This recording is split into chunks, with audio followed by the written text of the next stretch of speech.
Okay, well, we can go ahead and get started.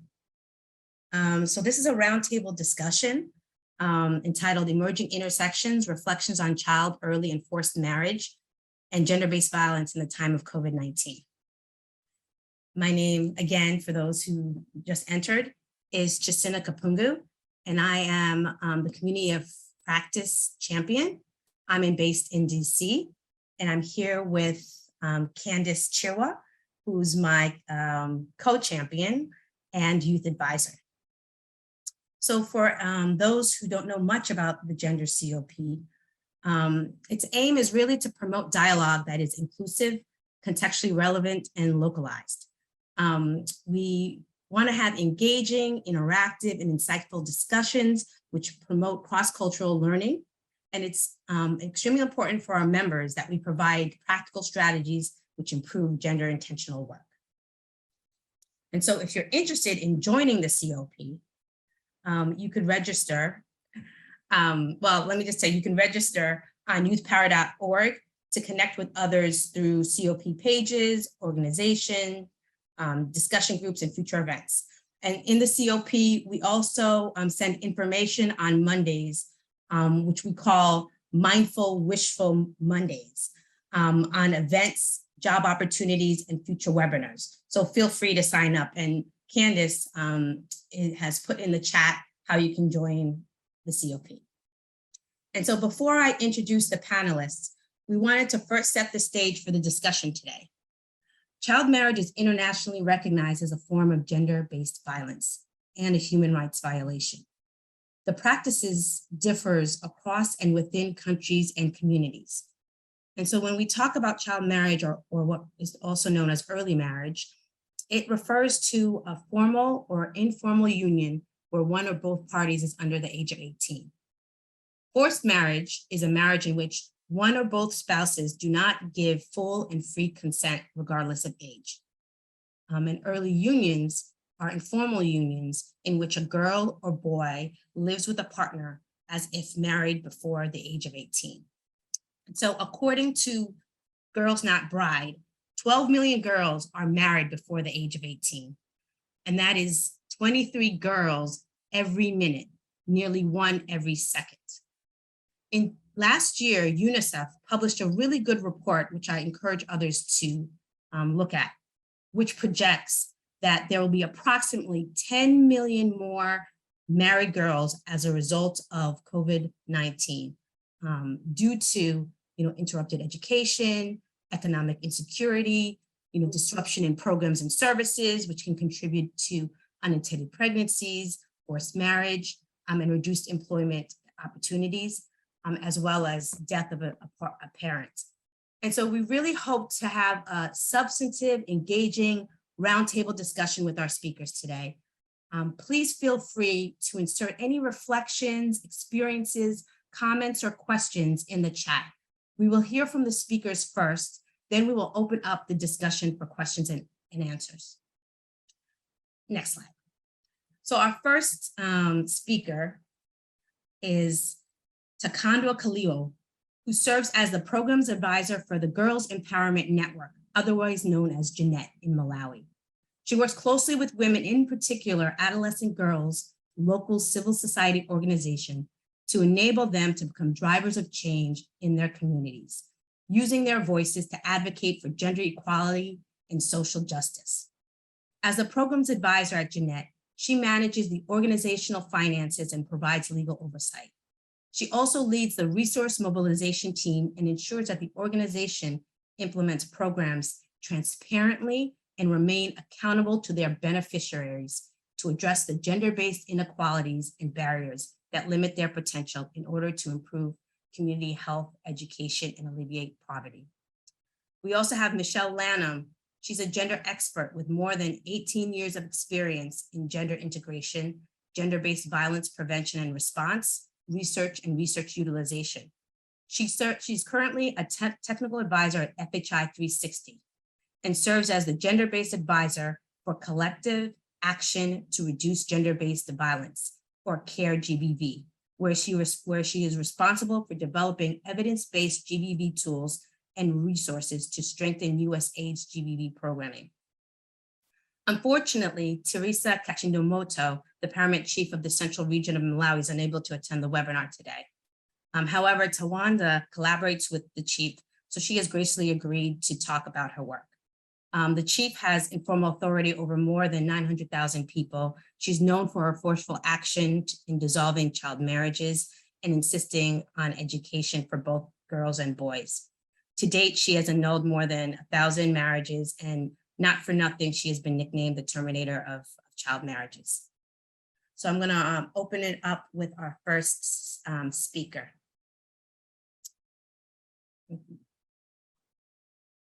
So we can stop sharing. So let's first talk to Kandwa. Can you give us an overview of the work of Chief Teresa in Malawi, as well as your work together? And from her perspective, what does she see as the drivers of child marriage, and how has she been able, what strategies has she's used to annul 1,000 marriages in Malawi? Thank you so much, Gisina. Hello, everyone. Yes, my name is Dagondwa Kaliwo, and I work with Girls Empowerment Network. Girls Empowerment Network is a local women's organization, and we work with especially adolescent girls and young women to eradicate things that prevent them to achieve their goals. And one of the major issues that we are grappling with is child marriage and gender-based violence.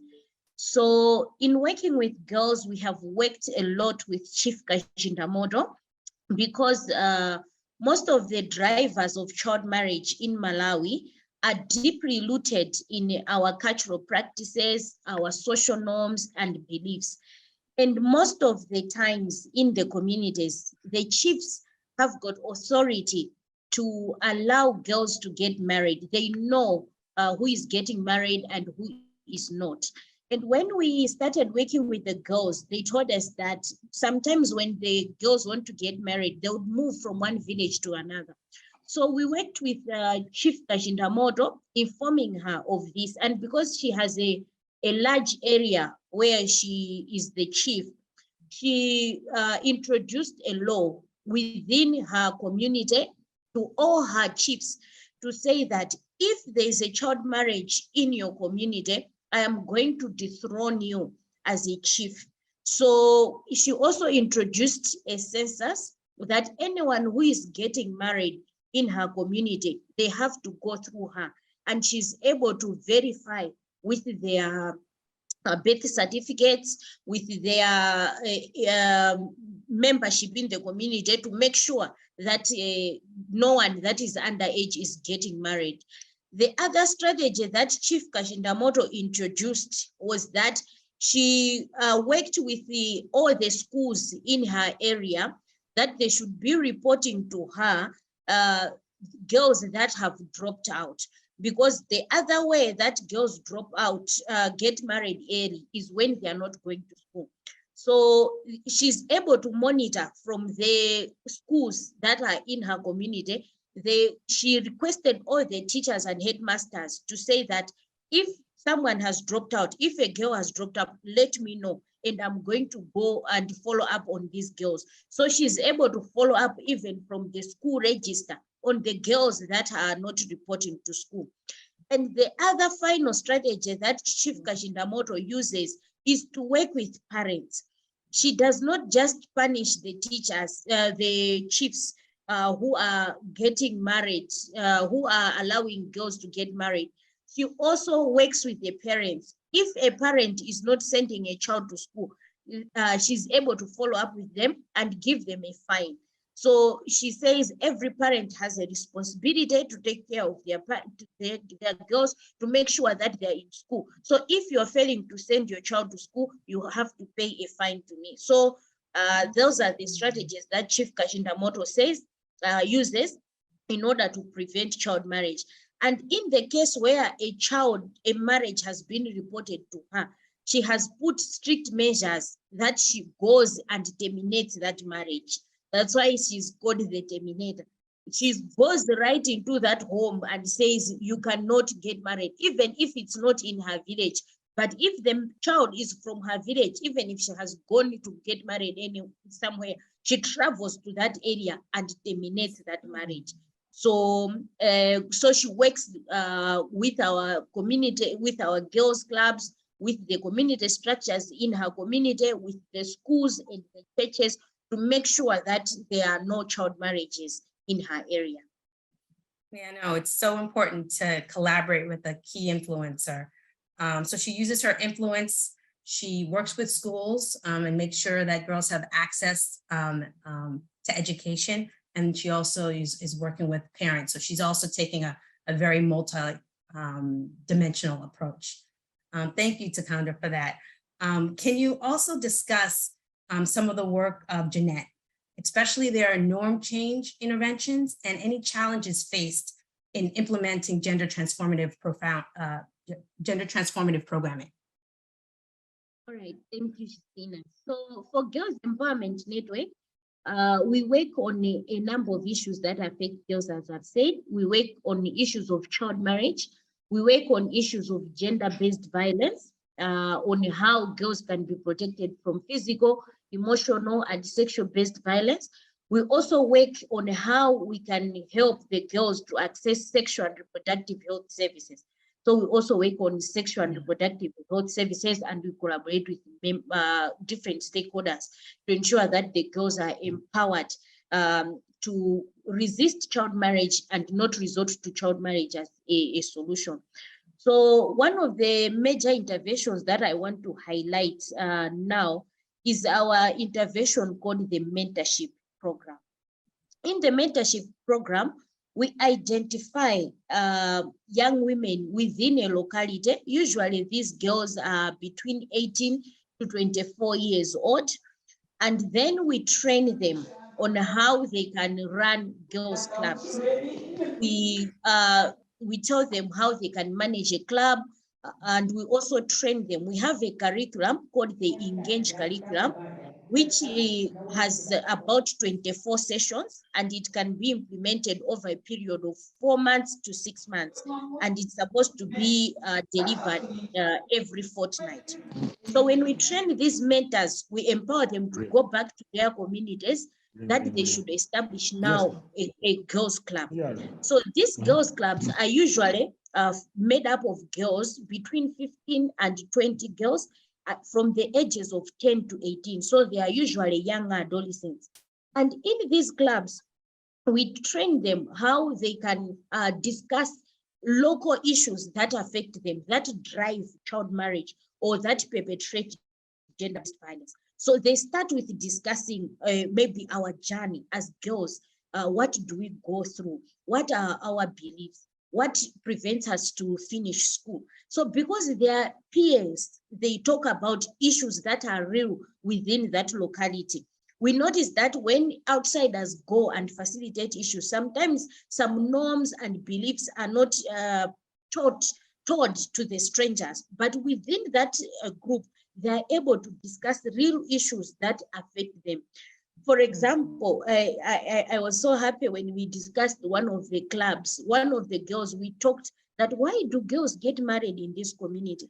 And one girl narrated that, you know what, when you are young and you don't have a child and you go to draw water, the women there say you can't draw water because you don't have a child.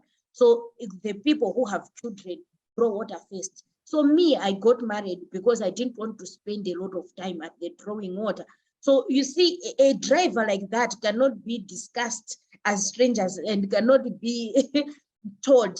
But within that club, they're able to talk about those things and say, okay, if that's an issue, how best can we now address it? Or if it's an issue of education, how best can we address it?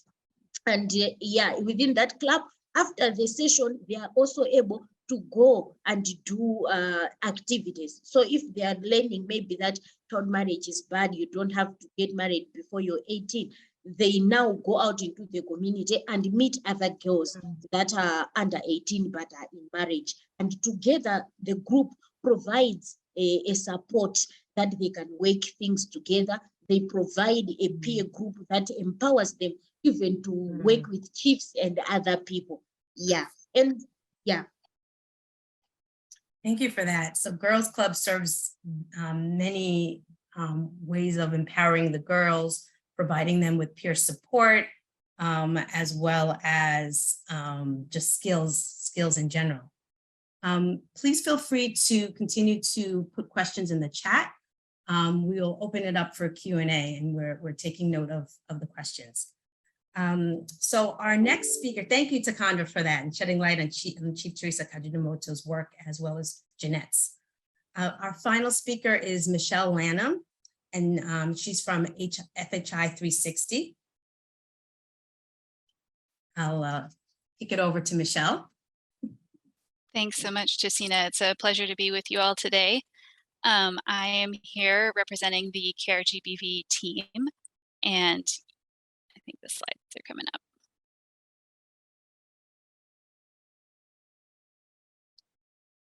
Thanks. You can go to the next slide. So CARE GBV stands for Collective Action to Reduce Gender-Based Violence. It's a contract with the USAID Gender Equality and Women's Empowerment Hub with the aim of strengthening gender-based violence programming across the agency. Over the past 2 years, we've developed more than 50 knowledge products. We've been a little busy, including the package of child marriage resources I'm going to tell you about today. But I wanted to highlight one other knowledge product that we've just released, which is the Foundational Elements for Gender-Based Violence Programming and Development. And these are very comprehensive guidelines on how to do GBV prevention, risk mitigation, and response across development sectors. And we do include detailed guidance on addressing GBV in 12 different development sectors. So check those out. I think the link should be in the chat. Next slide. But I am here today to talk to you about these resources, this great package. And I do want to give a special shout out to Suzanne Petroni, who's in the audience, because she led the development of these resources with the CARE GBV team. So the first document is a theory of change, which describes the overarching vision for the change that we hope to see by 2030 and how that change could happen. The second document is an implementation plan, which provides a roadmap for how USAID can achieve that vision by 2030. The learning agenda describes critical knowledge gaps on child marriage. And finally, the custom indicators outline how to measure progress on various levels. So these resources were developed through a very collaborative consultative process that started with a desk review and key informant interviews, both with USAID as well as global child marriage experts outside of USAID. And they were developed for USAID, but I think there's a wealth of information here that can be used by a range of audiences. So I'm just going to share a little bit about each document with you, and and then you can dig in further to the pieces that seem relevant to the work that you're doing or what your interests are. So you can go to the next slide. So this is the theory of change. I don't expect you to be able to read all of this or digest this whole graphic, but just wanted to give you a snapshot of what it includes. And we started with a theory of change because, it's important to envision where we want to go and how we're going to get there. So this theory of change includes a problem statement, the vision we're hoping to achieve, the intended impact and intermediate outcomes, and finally, strategies to achieve these outcomes and impact. It also includes a set of core principles to ensure that child marriage interventions are survivor-centered, transformative, and rights-based. So because child marriage is so context-specific, you can adapt this theory of change to the country or sector that you're working in.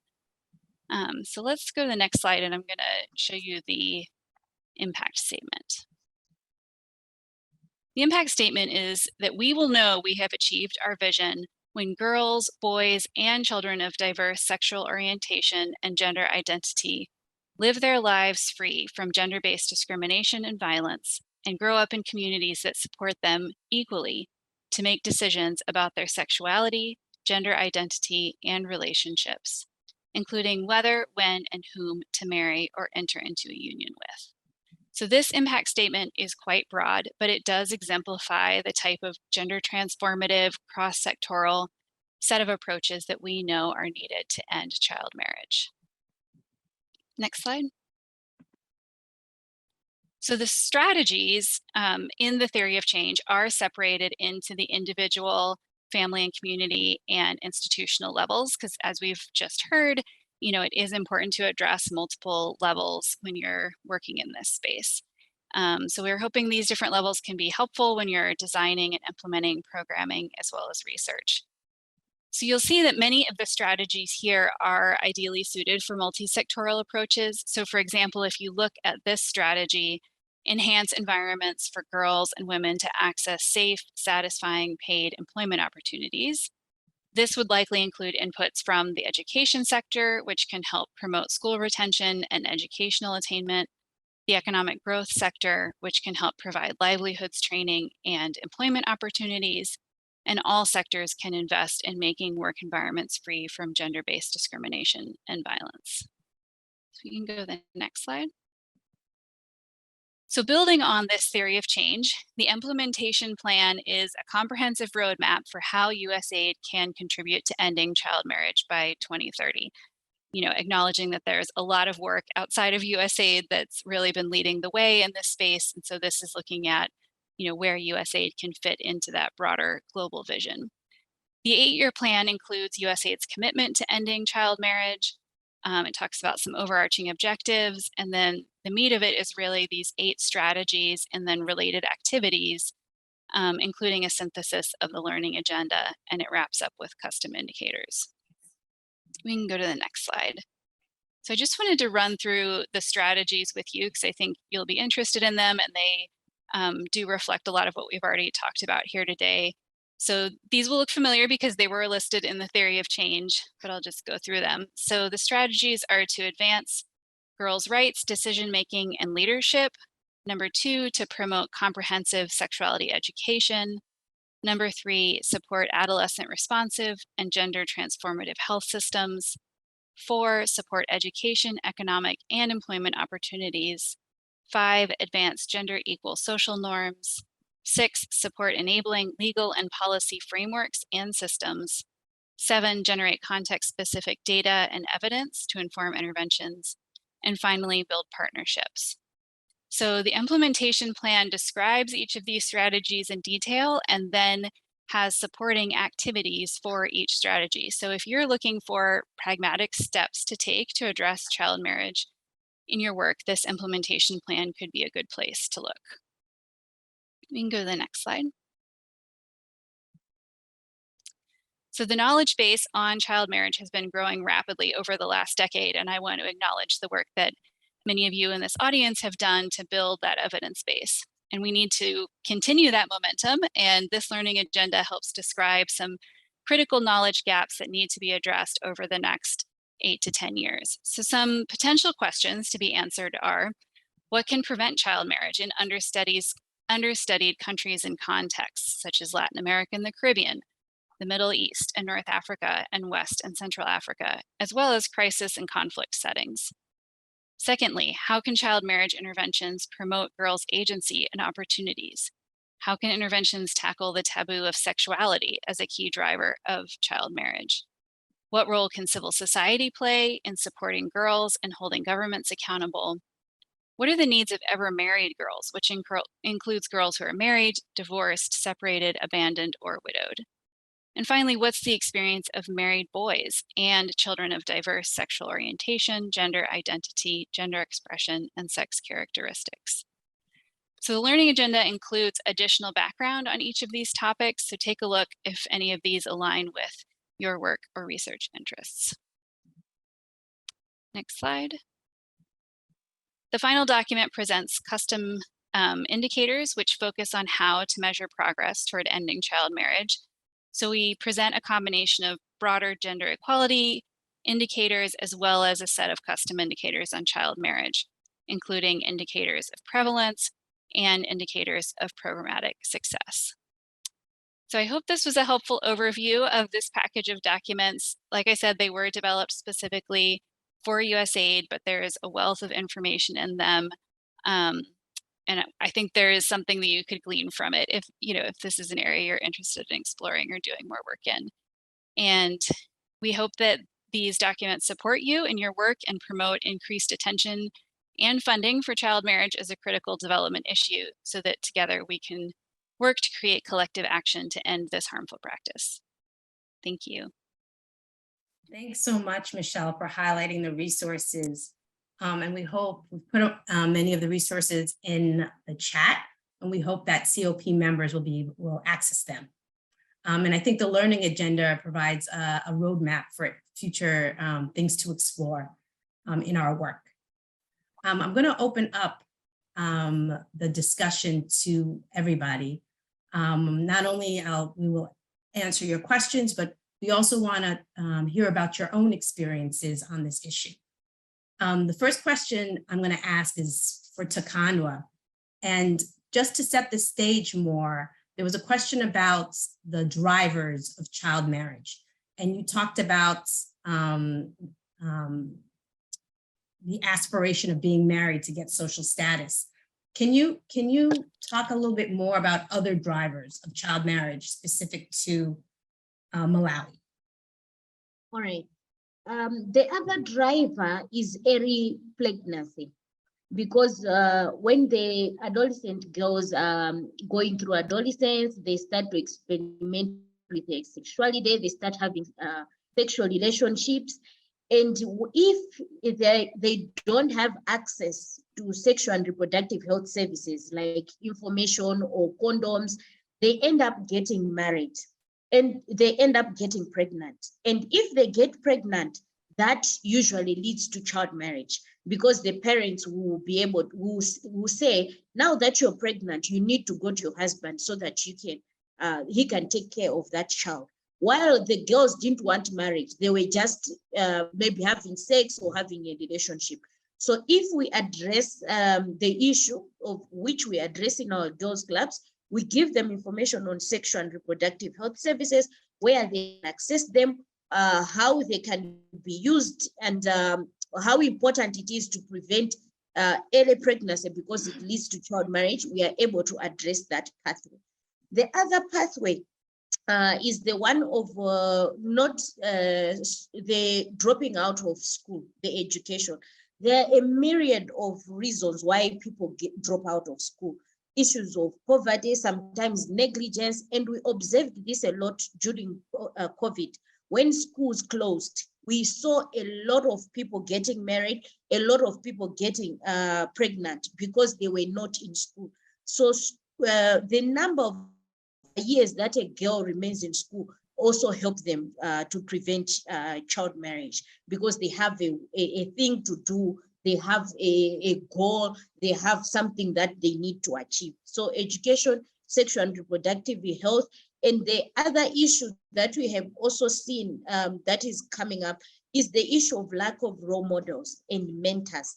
If the girls don't see why they need to remain in school or why they need to hold on and finish education, they get married early. So providing role models and helping the girls see a bigger picture also helps them to prevent child marriage.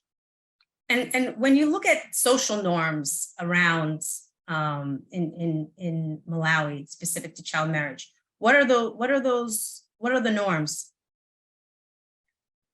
Usually is the belief that girls, when they get married, they are going to be married off to another family. Therefore, investing in a girl's education is a loss to her parents, because when she gets married, she's going to take care of other families. She's going to get married off to somebody else. So it's better to invest in a male child, because he's the one who will remain with the family and take care of the family. So that's one of the major norms and beliefs. The other one is the belief that girls do not do well in education, like they are less intelligent, but this stems because girls have more roles at home, they don't concentrate more in school, so they have poor performance in education. And with that, teachers, parents believe that girls are less intelligent than boys. And we have seen this a lot with working with teachers in primary school and secondary school.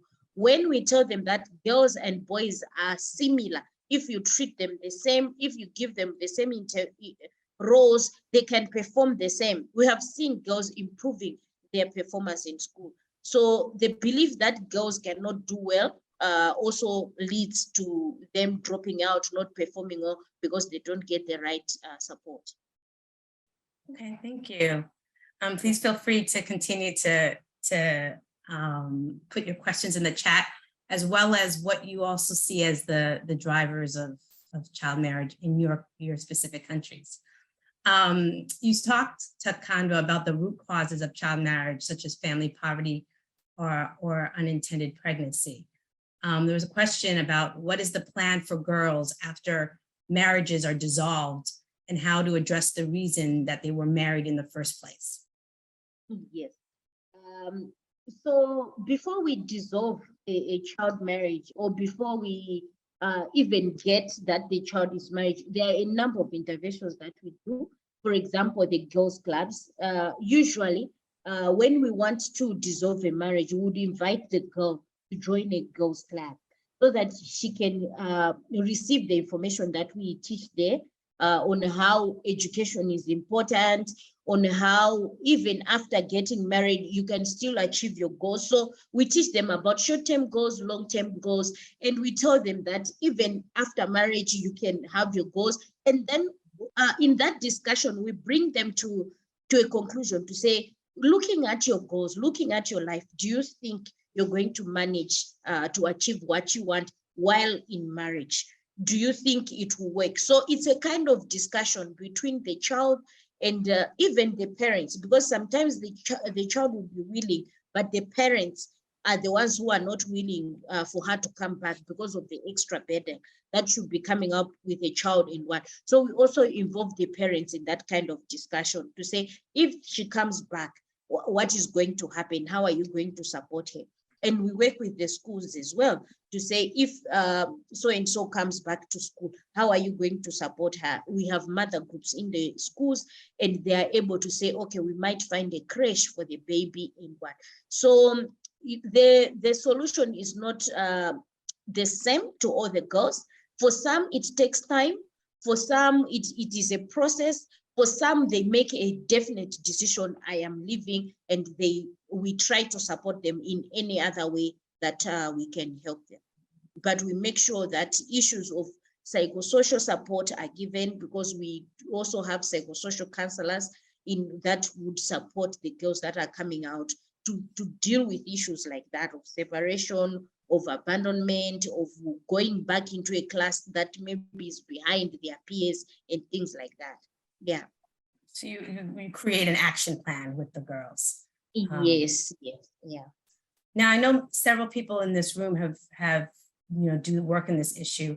Feel free to put yourself on, take yourself off mute to talk about the drivers of child marriage, in your communities. This is a roundtable discussion, so we want to encourage audience to, talk about their experiences on this issue, or some of the reflections.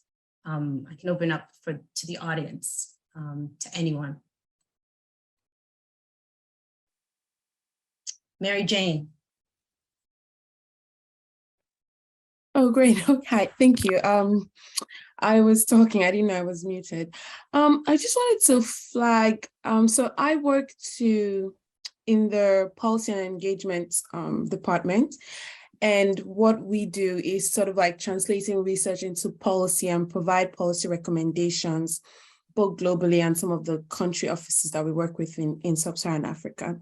I wanted to flag a project, which I'm just trying to find the link, but I'm going to send it. So it was from Kenya, called the Health Extension Program by the government. I'm not sure if anyone on here is familiar with that project, but basically they used female community health workers to provide healthcare services. I think that project employed about 30,000 across Kenya to provide healthcare services. So my team, or people who I work with, did an evaluation of the Health Extension Program.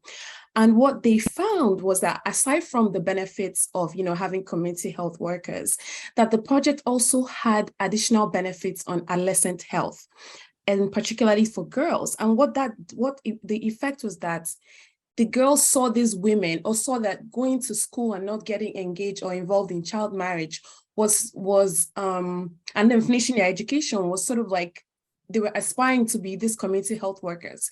So seeing these women coming into their communities was something, I think maybe it speaks to the mentorship and sort of like having a role model, or even some kind of job security. So they saw these women as this community health workers, as, you know, they saw this something that they aspired to be.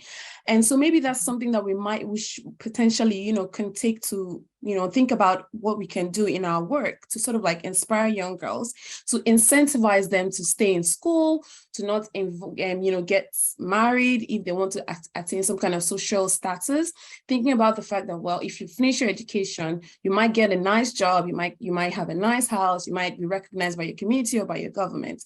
I'm going to find the link to the evaluation and share it in the chat, but that's something I just wanted to share. Yeah.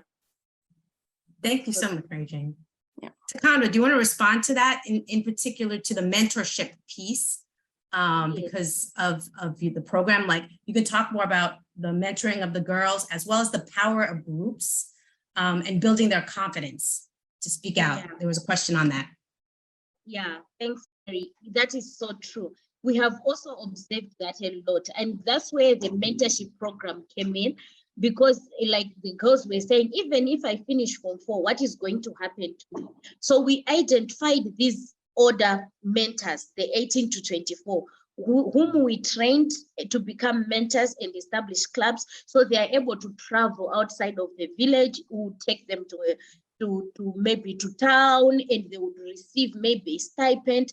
So they would see that a girl from my same village, from my neighbor, she has finished Form 4 and now she's a mentor, she can run a club. And when they even finish the clubs with us, they are able to get jobs, maybe at a nursery school or at a hospital, because now they have an experience as facilitators. So it is true, providing role models within the community and showing the girls that there's a pathway to education out of poverty. There's a way out. It's good. And speaking to the power of groups, you're right. When the girls are in a group, it also gives them a sense of agency, because now as a group, they can break taboos. As one girl, it is difficult for her to walk herself to go into a health center and say, I want a contraceptive. But as a group, the health center can come within the girls' club and provide a service there. It's a safe space. They can receive the services, and they can also peer review. Okay, did you try the condoms? How was it? Or did you try this in contraceptive? How was it? So within that setting, they can also break taboos. They can talk of issues that maybe a girl herself cannot talk. But also being in a group, they can be able to do things that a girl alone cannot do. For example, going to a chief. If the girl is alone, she can't. But when they train in a group that as girls, you have power and you can influence your leaders, go and experiment with your teacher. As a group, they can go to their chief and say, we are from a girl club. And we have observed that during initiation ceremonies, they are still talking about this and we want it stopped. Can you do something? As a group, they can be able to do that. And the other issue that the group is also important is the multiplier effect. If you deal with individuals, it takes long for it to replicate in others. But when you deal with groups, it brings a multiplier effect. So if you have 200 girls in a village, and out of those 200 are in a group, it is easier that the 50 girls can influence the rest of the group. So groups have got power, and role models are good to use to influence adolescent girls. Yeah. So it's power in numbers, power in solidarity, and collective action as well. There was a question here as well about the role of senior women and grandmothers. And so the question is, given the status and influence of grandmothers or senior women in families, Do you see that? Do other organizations see them as an obstacle or as a resource for promoting change in social norms related to child marriage? Like what's the role of grandmothers and senior women? Yeah, I think it works both ways. Firstly, I'll start with the negative one, because these grandmothers, usually they gave birth they got married as child marriages. They got into child marriages as well. So they were young and they didn't experience maybe motherhood well, and they see themselves as mothers in their children. So sometimes the grandmothers and mothers would also drive child marriages, because I would be 20 and then all my friends, their daughters are getting married. It's